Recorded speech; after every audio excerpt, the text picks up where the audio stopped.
Everyone, welcome back to my another video. और आज हम जो वीडियो देखने वाले हैं ये वीडियो होगी what other countries thinks about India. India के बारे में दूसरी कंट्रीज क्या सोचती हैं और उनके साथ उनके रिलेशन कैसे हैं वो आज हम जानेंगे इस इंटरेस्टिंग वीडियो में। इस ओरिजिनल वीडियो का लिंक आपको डिस्क्रिप्शन में मिल जाएगा, वहाँ से जाकर आप ओरिजिनल वीडियो भी वॉच कर सकते हो। एंड हाँ, वीडियो स्टार्ट करने से पहले अगर आप मेरे चैनल पर न्यू हो तो सब्सक्राइब भी कर लो। और हाँ, सब्सक्राइब करे बगैर तो बिल्कुल भी मत जाना, और अच्छी लगे तो लाइक कीजिएगा और कमेंट करना तो बिल्कुल मत भूलिएगा। और at last but not least, तो मेरा जो है वो न्यू व्लॉग आ गया है on Saima page the vlog channel पर। ज़रूर जाइएगा और ज़रूर वॉच करें और वहाँ पर कमेंट करके बताएं कि आपको मेरे व्लॉग्स कैसे लगे, क्योंकि मैंने बहुत ही इंटरेस्टिंग सा व्लॉग अपलोड किया है। यकीनन मुझे 100% श्योरिटी है कि आपको अच्छा लगेगा। तो चलते हैं वीडियो की तरफ से। हेलो फ्रेंड्स, मैं हूं गौरव। और क्या आपको पता है कि आज इंडिया और चाइना जो एक दूसरे के कट्टर दुश्मन हैं, वो करीबन 2000 साल पहले एक दूसरे के सबसे बड़े ट्रेडिंग पार्टनर्स थे। ये ताजुब की बात तो है, क्योंकि आखिर ऐसा क्या हुआ कि इतने जूने पुराने रिश्तों में अचानक से ऐसी दरार पड़ गई। पर इसका मतलब ये नहीं कि इंडिया के आज के तारीख में कोई एलाय नहीं है, क्योंकि 2019 पुलवामा अटैक के दौरान इंडिया के खास दोस्त इजराइल ने टेररिज्म से लड़ने के लिए इंडिया को मदद करने का वादा किया। और इंडिया के खास दोस्तों में से एक वो भी आता है जो पूरी दुनिया से कटा रहता है।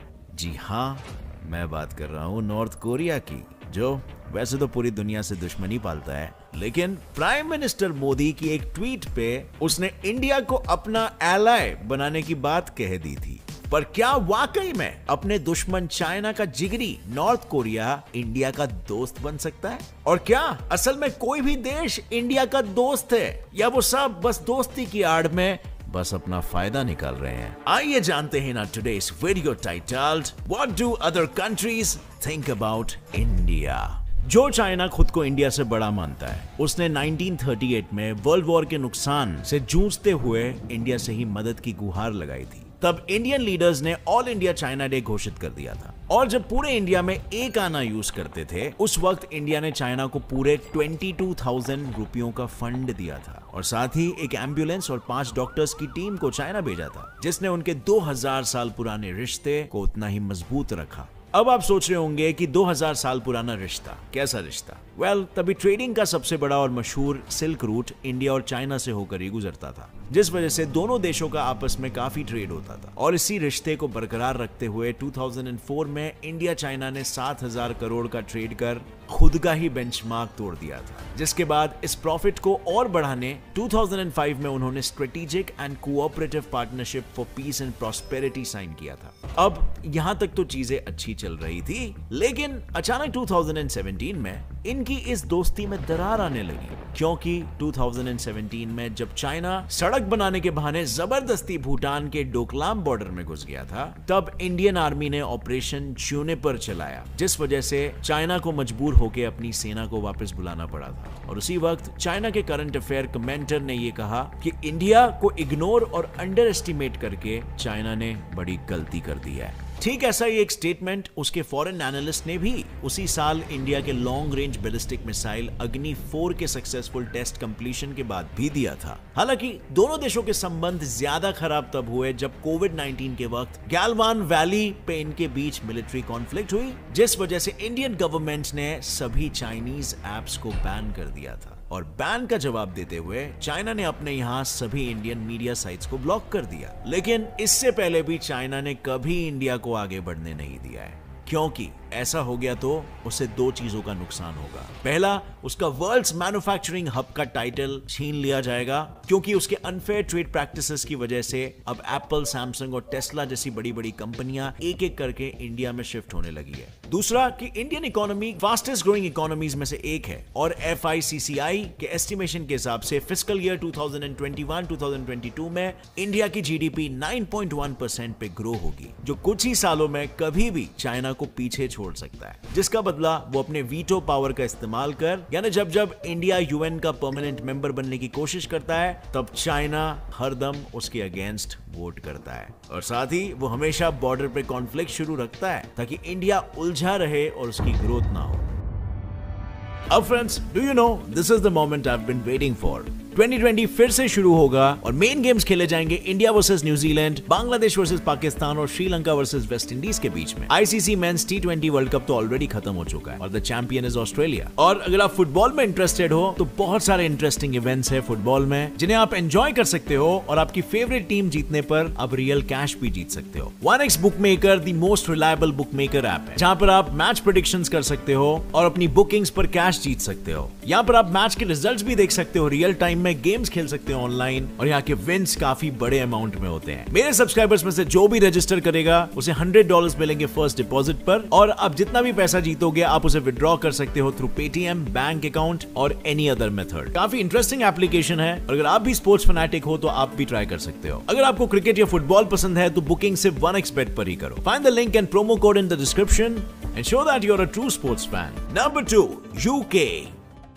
जहां कभी अंग्रेज अत्याचार करके इंडिया से पैसे चुरा कर ले जाया करते थे, वहीं आज की तारीख में यानी 2019 में सिर्फ इंडियन कंपनीज ने ही यूके को 4 लाख करोड़ का प्रॉफिट करके दिया है, जिसके कारण यूके की इकोनॉमी को काफी बूस्ट मिली है और आज इंडिया यूके का दूसरा सबसे बड़ा फॉरेन इन्वेस्टर है। इस रिश्ते को और मजबूत बनाने के लिए तो पीएम मोदी खुद यूके गए थे, लेकिन कितना भी हो जाए हम इतिहास को पूरी तरह से मिटा थोड़ी ना सकते हैं और इसीलिए तो आज इतने अच्छे संबंध होने के बावजूद भी इंडिया की ग्रोथ यूके की आंख का कांटा बनी हुई है, क्योंकि 2019 में नॉमिनल जीडीपी के मामले में इंडिया की इकोनॉमी फ्रांस और यूके को पीछे छोड़ 5th लार्जेस्ट इकोनॉमी बन चुकी थी। सिर्फ यही नहीं बल्कि यूके की लेबर पार्टी हरदम इंडियन मैटर्स में पड़ते रहती है और इंडिया को क्रिटिसाइज करती रहती है, जबकि दुनिया के सामने वो इंडिया की काफी तारीफ करेगी। जो दोगलापन यही दर्शाता है कि यूके के खाने के दांत कुछ और दिखाने के दांत कुछ और है। पर यूके के दोगले स्वभाव का कारण है उसका सुपीरियॉरिटी कॉम्प्लेक्स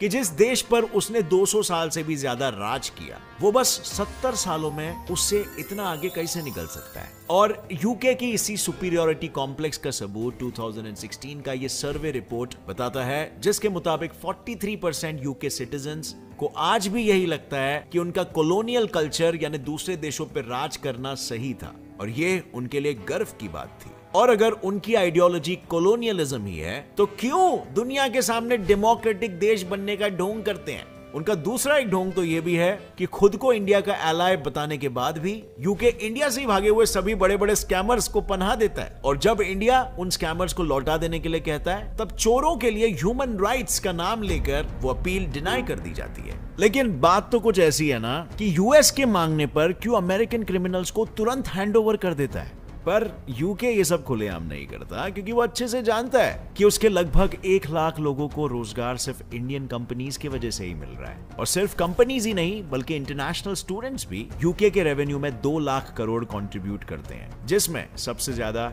इंडियंस ही होते हैं। और ऐसे में यूके दोगलापन दिखाने के अलावा और कुछ कर भी तो नहीं सकता। It's a game of national interest, right. Number 3, Israel. इस स्टेटमेंट ने खुद ही ये बयान कर दिया है कि इजराइल इंडिया के कितने करीब है, क्योंकि आमतौर पे जहां सारे वर्ल्ड लीडर्स न्यूट्रल रहना पसंद करते हैं वहीं इजराइल के पीएम ने ही इंडिया को अपना खास दोस्त बताया और साथ ही पुलवामा अटैक्स के बाद उन्होंने डंके की चोट पर इंडिया का साथ देने की बात की थी। वैसे तो आज इन दोनों देशों के बीच इकोनॉमिक, मिलिट्री और स्ट्रेटेजिक रिलेशनशिप काफी स्ट्रांग है, लेकिन इन दोनों के बीच के संबंध काफी पुराने हैं। दरअसल जब पूरी दुनिया में ज्यूज को पर्सिक्यूट किया जा रहा था तब इंडिया ही एक ऐसा देश था जिसने इजराइल के ज्यूइश लोगों को पनाह दी थी, जिसके बाद इजराइल और इंडिया के बीच सिर्फ स्ट्रेटेजिक ही नहीं बल्कि एक एथनिक रिलेशनशिप भी फॉर्म हो गया था। और सिर्फ इजराइल ही नहीं, इंडिया भी उसे अपना खास दोस्त मानता है। तभी तो एक न्यूट्रल देश होने के बावजूद जब 2014 में इजराइल और हमास के बीच टेंशन चल रही थी तब सुषमा स्वराज ने कहा था कि इंडिया भले ही पैलेस्टीन को लेकर अपने पॉलिसीज चेंज ना करे लेकिन इजराइल के साथ भी अपने रिलेशन अच्छे रखेगा, क्योंकि इनके इसी रिलेशन ने 10 सालों में दोनों देशों के बीच 66,000 करोड़ मिलिट्री इक्विपमेंट का बिजनेस करवाया था। और हाल फिलहाल में दोनों देश अपने बायलैटरल ट्रेड एग्रीमेंट को इंफॉर्मेशन टेक्नोलॉजी, बायोटेक्नोलॉजी और एग्रीकल्चर की एरियाज में भी शेयर करना चाह रहे हैं, क्योंकि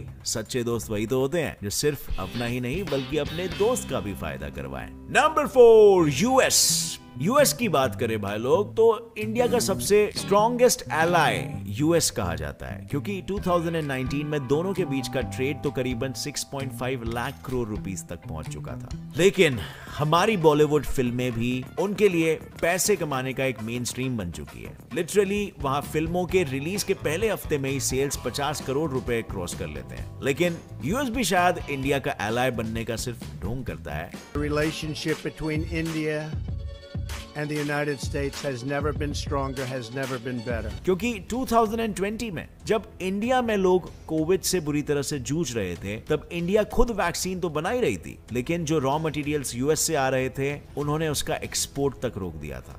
यूएस के एलाई बनने का ढोंग का दूसरा एग्जाम्पल है 1971 की इंडो पाकिस्तान जंग, जहां रशिया इंडिया को मिलिट्री और पॉलिटिकली सपोर्ट कर रहा था। वहीं यूएस ने उस वक्त के सबसे बड़े एयरक्राफ्ट कैरियर यूएसएस एंटरप्राइज को अपने टास्क फोर्स 74 के साथ बे ऑफ बंगाल में पाकिस्तान की मदद के लिए भेज दिया था, जिसमें 25 assault helicopters, 200 marine officers, 3 missiles और ये सब कुछ था। अगर करंट सिनेरियो भी देखे तो 2019-2020 तक यूएस ही पाकिस्तान का टॉप डोनर था। तो अब सवाल यह है कि इंडिया के खिलाफ इस डुअलिटी से यूएस का आखिर क्या फायदा होता है? वेल, उसका फायदा तो बिल्कुल ऑब्वियस है, पैसा। क्योंकि यूएस के कॉलेज और यूनिवर्सिटीज में एनरोल्ड इंडियन स्टूडेंट से हर साल यूएस की इकोनॉमी को 6 लाख करोड़ रुपयों का प्रॉफिट होता है। और उसका दूसरा फायदा है चाइना से जीत, क्योंकि यूएस ये अच्छे से जानता है कि फिलहाल उसे ग्लोबल लेवल पे कोई टक्कर दे सकता है तो वो चाइना है, और इसीलिए चाइना के खिलाफ वो इंडिया से हाथ मिला रहा है। दुश्मन का दुश्मन अपना दोस्त।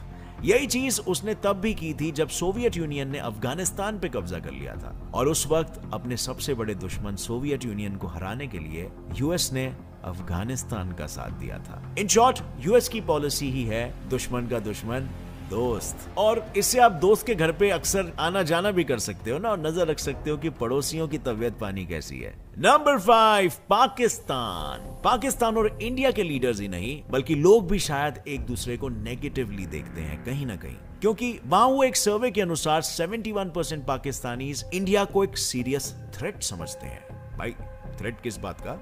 या इंडिया न्यूक्लियर बॉम्ब फोड़ रहा है, या इंडिया टेररिस्ट को भेज रहा है दुनिया भर में? और क्यों ना समझेंगे? वेल, समझ सकते हैं कि पाकिस्तानियों को ऐसा क्यों लग रहा है, क्योंकि जब उनकी स्कूल की किताबें ही उन्हें ये सब कुछ झूठा पढ़ाती है बचपन से, जैसे कि इंडिया पहले पाकिस्तान का हिस्सा हुआ करता था and not the other way round, या ये कि इंडिया में सूफी संतों ने इस्लाम को मुगल्स के आने से पहले ही फैलाने की शुरुआत कर दी थी, जबकि उनके पास इस बात का कोई सबूत भी नहीं है। और सच तो यह है कि सूफी संत कभी किसी को कन्वर्ट कराने में मानते ही नहीं थे। खैर, ये तो पाकिस्तानियों की सोच की बस एक झलक थी, पर वो इंडिया के बारे में और क्या क्या सोचते हैं और क्या क्या मन घड़त कहानियां बनाते हैं, ये डिटेल में जानने के लिए आप ऊपर आई बटन पे क्लिक कर सकते हो। पूरी वीडियो में ये बयां किया है कि what do Pakistanis think about Indians with proofs. Number 6, north Korea. North Korea के सुप्रीम लीडर के जन्मदिन पर मोदी जी ने विश करते हुए किम जोंग उन को अपना गुड फ्रेंड बताया, जिससे ये साबित होता है कि दोनों देशों के बीच काफी अच्छे संबंध है, और इसीलिए तो आज नॉर्थ कोरिया में इंडियन एम्बेसी है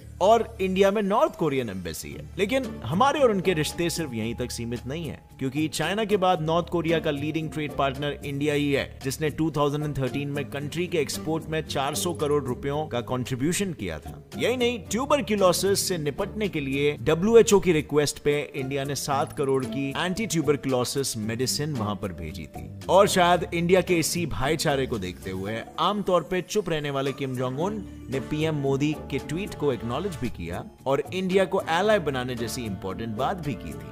लेकिन क्या नॉर्थ कोरिया पे इंडिया सही में भरोसा कर सकता है? वेल, नॉर्थ कोरिया का बेस्ट फ्रेंड चाइना है, इंडिया का सबसे बड़ा दुश्मन। So what do you think, can north Korea be trusted? और यही बात हमें ये सोचने पर मजबूर करती है कि क्या कोई कंट्री किसी दूसरी कंट्री को अपने फायदे के बिना कभी मदद भी कर सकती है कि नहीं? क्योंकि ऐसे तो यूएस भी कहने के लिए इंडिया का एलाई है, लेकिन उसकी करतूतें तो कुछ और ही बयां करती है। और ऐसे में क्या आपको नहीं लगता कि ये सभी कंट्रीज अपनी पॉलिटिकल जरूरतों के मुताबिक, अपने नेशनल इंटरेस्ट के मुताबिक इंडिया से अपना रिश्ता बनाती और बिगाड़ती है? और क्या इंडिया इसमें कुछ अलग करता है? या हम भी उन्हीं देशों में से एक है जो अपने ही नेशनल इंटरेस्ट और पॉलिटिकल इंटरेस्ट के गुलाम है। और हो सकता है इन दूसरे देशों में इंडिया। बड़ी बात है कि इंडिया ने चाइना के लिए 200 साल पुराना जो रिलेशन है उसके ऊपर उन्होंने जो है चाइना में अपने ना सिर्फ एम्बुलेंस भेजी उनकी हेल्प के लिए, बल्कि उनके ऊपर जब बुरा वक्त था तो उनको अपने डॉक्टर तक भेजे गए और क्या आप भाई ये करो, और जो है वो उनकी इतनी मदद की गई। आज वही जो है वो दोस्त इतने बड़े दुश्मन बन गए, कभी उम्मीद नहीं थी, कभी सोचा ही नहीं था। मतलब कि एक मेरे लिए तो ये एक सरप्राइजिंग चीज़ है कि चाइना इंडिया के इतने खिलाफ कैसे हो सकता है, जब चाइना ऑलरेडी चाइना की तो इंडिया ने इतनी ज़्यादा हेल्प की है। मतलब कोई सोच ही नहीं सकता ना अगर किसी को ये पता चले। और फिर इंडिया ने उनको हेल्प किया, जब उनको पैसों की ज़रूरत थी तो इंडिया ने उस टाइम पर उन लोगों को पैसे दिए, उनकी मदद की है। तो खैर इस तरह की चीज़ें मतलब आजकल के दौर में तो कौन दुश्मन बन जाए कौन अपना बन जाए कुछ पता नहीं चलता, और कब क्या हो जाए किसी को कुछ पता नहीं है। ये रियलिटी है और इसी के साथ सबको जीना है और इसी को समझना है। बाकी अगर हम रशिया की बात करते हैं तो रशिया ने इंडिया का हमेशा साथ दिया है, चाहे आप वॉर की बात करें, वैसे भी अगर बात करते हैं तो हर लिहाज से रशिया ने इंडिया को हेल्प किया है, चाहे वो 1971 की वॉर हो, चाहे वो दूसरी वॉर्स हो, जो भी हो। और अगर हम देखें तो यूएसए जो है उसने भी हमेशा इंडिया का सपोर्ट किया है, भले वो किसी और कंट्री से रिलेशन अच्छे बनाए ना बनाए, लेकिन इंडिया को हमेशा सपोर्ट में रखता है और उनकी लोगों को एम्प्लॉयमेंट भी बहुत अच्छी पोस्ट पर देते हैं। तो मतलब कि उनको बहुत अपनापन शो कराते हैं और ये चीज़ इंडियन गवर्नमेंट की वजह से और इंडिया की वजह से है। तो अगर रूस की बात करें तो इंडिया ने मतलब रूस के साथ बहुत अच्छी दोस्ती निभाई और रूस ने मतलब रशिया जो है उसने इंडिया के साथ बहुत अच्छा रिलेशनशिप निभाया है और इस बात में कोई दो राय नहीं है। और हम ये देखते भी हैं कि इंडिया ने रशिया के साथ किस तरह से इंडिया का रिलेशन है रशिया के साथ। और सॉरी बाकी अगर हम देखें तो नॉर्थ कोरिया मतलब वो तो कभी किसी को पूछते ही नहीं है, मतलब एक साइलेंट कंट्री है, वेल डेवलप्ड है, लेकिन ये है कि साइलेंट कंट्री है जिसका किसी से कोई ताल्लुक नहीं है। भाई हम अपना करते हैं, अपना खाते हैं, तुम साइड पे रहो, ये चीजें हमें इसमें देखने को मिलती हैं। लेकिन अगर हम दूसरी तरफ देखें तो रशिया ने जिस तरह से रशिया उनकी मतलब कि नॉर्थ कोरिया इंडिया को सपोर्ट कर रहा है, इंडिया के साथ खड़ा हुआ है। ये भी अपने आप में एक बड़ी बात है कि वो कंट्री जो किसी और को पूछती नहीं है वो आज इंडिया को सपोर्ट कर रही है और सरेआम सपोर्ट कर रही है। सो इसी से आइडिया होता है कि इंडिया का रिलेशन कितना स्ट्रॉन्ग है, ना सिर्फ आसपास की कंट्रीज में बल्कि पूरी दुनिया में इनका बहुत अच्छे रिलेशनशिप्स हैं। और बांग्लादेश के साथ इंडिया का बहुत अच्छा रिलेशन है, जो है वो फ्रांस के साथ बहुत अच्छा रिलेशन है, यूरोप कंट्रीज के साथ। और अगर हम देखें तो सऊदी अरेबिया यूएई के साथ इन लोगों के बहुत अच्छे रिलेशनशिप हैं, जो कि अपने आप में एक मुंह बोलता जवाब है। और हो भी ना क्यों ना, क्योंकि इंडिया वैसे ही मतलब कि अपने एक तो इकोनॉमिकली स्ट्रांग है और आज से नहीं, इंडिया ने शुरू से ही सबकी मदद की है। जब ज़रूरत पड़ी किसी को तो इंडिया ने उनकी मदद भी की है, उनको हर चीज़ दी है और जहाँ तक हो सका उनको हेल्प की गई है। जैसे चाइना को उन्होंने एम्बुलेंस भेजी, उनको पैसे दिए, मतलब 28,000, मतलब उस टाइम पर तो बहुत ज़्यादा पैसा होता होगा। हम आज की बात करें तो आज तो हमारे पास लाखों भी कम पड़ते हैं, लेकिन उस टाइम पर तो भाई पैसों की बहुत वैल्यू हुआ करती थी। तो खैर मैं यही कहूँगी कि हमारी कंट्री को भी उनसे कुछ सीखना चाहिए कि किस तरह से दूसरी कंट्रीज के साथ रिलेशन बनाने हैं और फिर वो हमारी किस तरह हेल्प कर सकते हैं, ठीक है। लेकिन अब एक बात यहाँ पर यह भी आती है कि इंडिया अब एक स्ट्रॉन्ग कंट्री बन चुकी है और इंडिया को इसलिए अब हर कोई कहता है ना, उठते हुए सूरज को हर कोई सल्यूट करता है। सो वही बात है कि ये इंडिया जो है अभी राइजिंग पावर है, तो सुपर पावर है, जिसकी वजह से लोग इनको सल्यूट भी करते हैं, उनको पूछते भी हैं, उनको जो है वो हर चीज़ में उनको वेलकम भी किया जाता है, इनवाइट भी किया जाता है और मतलब रिस्पेक्ट भी दी जाती है पूरी दुनिया में। लेकिन ये रिस्पेक्ट खुद बनानी भी पड़ती है, ऐसी रिस्पेक्ट नहीं बन जाती। सो फ्रेंड्स, आपका क्या कहना है वो बताइएगा कमेंट सेक्शन में। बाकी ओवरऑल वीडियो अच्छा था, काफ़ी इंफॉर्मेटिव था और काफ़ी अच्छा लगा ये वीडियो देखकर। आई होप कि आप लोगों को भी अच्छा लगा होगा। और बस ये है कि नो डाउट रशिया ने बहुत मदद की है, बस चाइना ने अपने पाँव पे कुल्हाड़ी मार ली है गलवान वैली की वजह से, और ये जो अटैक हुए हैं उसकी वजह से इंडिया से इन्होंने जो इश्यूज उठा लिए हैं, टांग अड़ा दी है, जिसकी वजह से आज इनको फेस करना पड़ रहा है। और अभी तो सुनने में ये भी आ रहा था कि इन्होंने जो है वो गलवान वैली के पास अपना सिस्टम भी रेडी कर लिया है, मतलब सारी चीज़ें रेडी कर रहे हैं जंग वॉर करने के लिए। तो इंडिया भी इस चीज़ पे रेडी हो चुका है। भाई इंडिया कर सकता है, इंडिया के पास पैसा है, इंडिया के पास हर चीज़ है, सो इंडिया कर सकता है। लेकिन अगर ऐसा कुछ हुआ तो चाइना के लिए कोई भी नहीं खड़ा होगा, लेकिन इंडिया के लिए सब लोग खड़े होंगे, क्योंकि इंडिया को चाहने वाले बहुत हैं। सो इसलिए चाइना को अब ये सोच लेना चाहिए कि इतनी बड़ी बड़ी कंपनीज यहाँ तक कि सारी इंडिया में जा रही हैं, टेस्ला हो गया, सैमसंग हो गया, सारे चाइना से उठ के इंडिया में जा रहे हैं। सो खुद आइडिया लगा लो कि चाइना की और इंडिया की किस लेवल पर बैठते हैं। इस वक्त चाइना ऐसे है और इंडिया ऐसे है, मतलब इंडिया ऊपर लेवल पर है। सो अब चाइना को समझ आ जानी चाहिए और अपना थोड़ा दिमाग लगाना चाहिए और बोलना चाहिए कि हाँ भैया ठीक है, तुम जीते हम हारे।